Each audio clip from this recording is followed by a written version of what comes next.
प्राचीन बरगद के नीचे गांव के बच्चे खेलते हैं। उनकी हंसी घुमावदार जड़ों के चारों ओर गूंजती है। एक बूढ़ा ग्रामीण रहस्यमय ढंग से कहता है। वे कहते हैं कि यह पेड़ बोलता है, लेकिन सुनता कौन है? अर्जुन चुपचाप विशाल पेड़ को देखता है। उसकी आंखें आश्चर्य से खुली हैं क्योंकि वह ऊपर देखता है।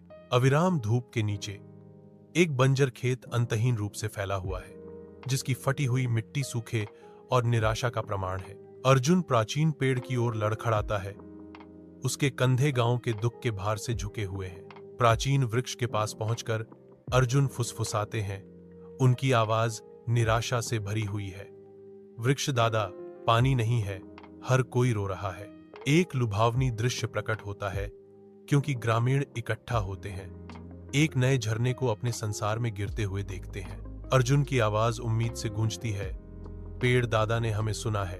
ग्रामीण पेड़ के पास जाते हैं, पानी चढ़ाते हैं और अपनी बातें फुसफुसाते हैं, क्योंकि पेड़ उम्मीद के प्रतीक के रूप में खड़ा है।